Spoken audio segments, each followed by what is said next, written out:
But I thought, these are Urantia Book readers, you don't need to impress them with your clothes, they'll see right through that. At least that's what my father always told me.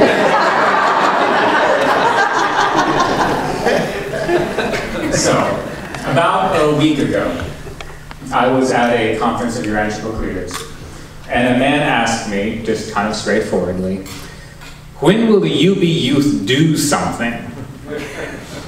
Now I should tell you, just out of, full disclosure, I, like many other 12-year-olds, have the habit of inappropriate laughter.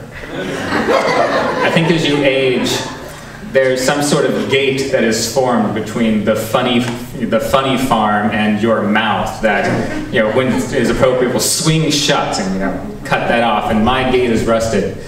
So I will laugh at any situation that is supposed to be serious or, in pretty much any situation. So imagine what it was like for me when the father of the girl who I've been dating for 2 years comes up and asks me to take a walk alone with him because he has a question he wants to ask me.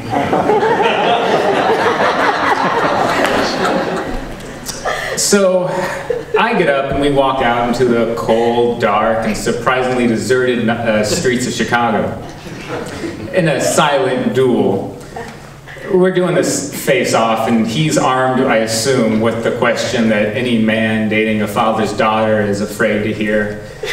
When will you make an honest woman out of my little girl?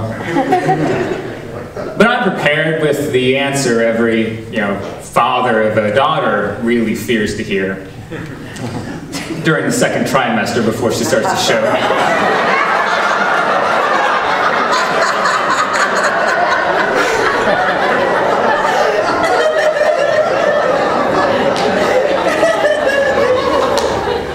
And so I'm prepared for the face-off, assuming I could just stop from giggling. But he throws me a curveball. I don't know how many of you know Bob Arkins, but he's a very smart man who knows human behavior well. So he throws me the curveball of, when will the UB youth do something? And I was blank. But I started to think about it.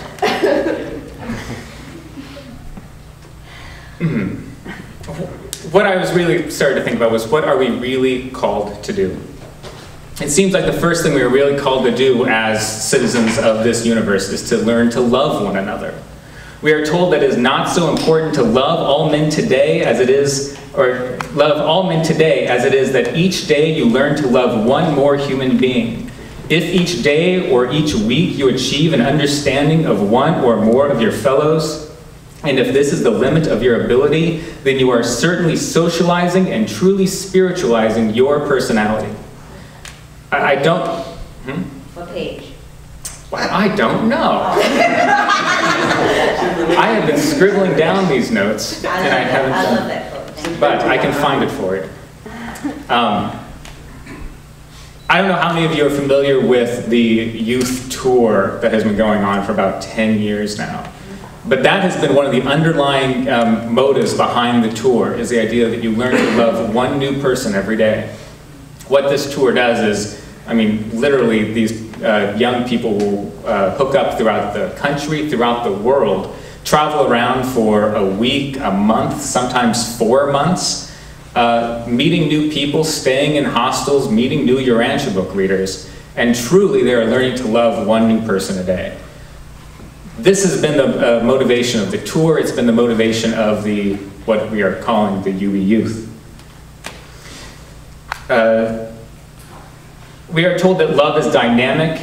It can never be captured. It is alive, free, thrilling, and always moving. We are told the same thing about truth, by the way. 10 years ago, when the groups kind of started, we were in our early 20s or late teens, and now 10 years later, we're in our early 30s or late 20s. We're no longer truly youths, but the name has stuck. And I assume in 40 years, when we're older and grayer and balder, we will still be referred to as the UB Youth. Wishful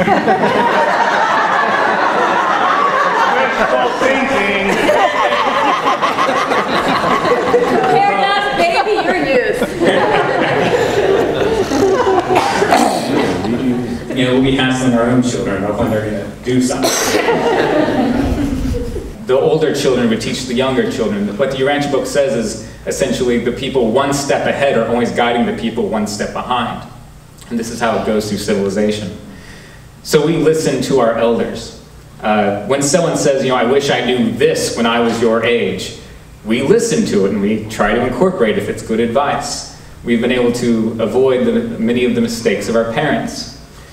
As a consequence, many of our new mistakes are much more creative and unique. And we make the type of mistakes that leave the room silent for a while before it's filled with my inappropriate giggles.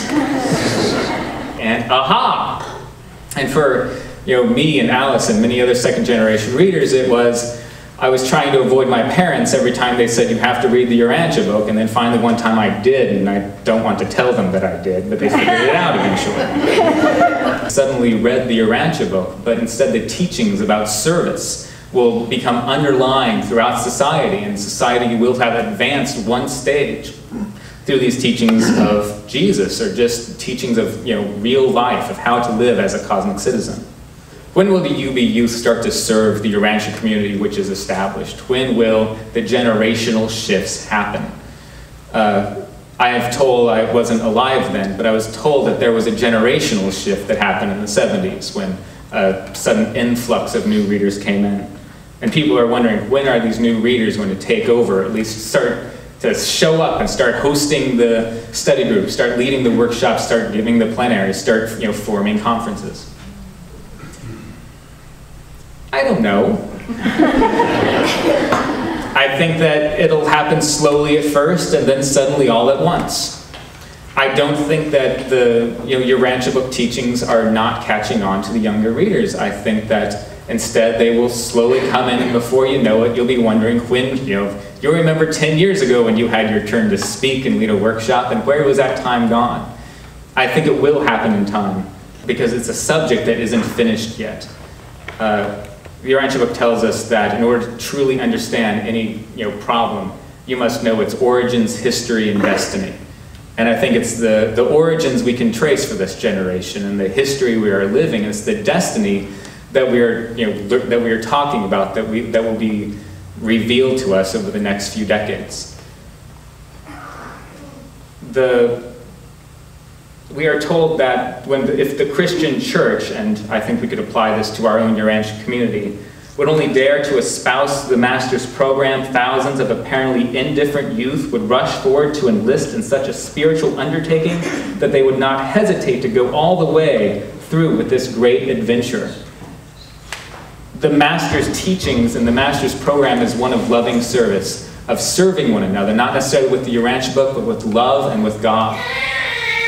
I think that as the generations progress, this is what is coming forward. The Urantia community will grow through this loving service, and that's what I hope, you will see in the next 10 to 20 years as this generation of UB youth become the old gray generation of UB youth.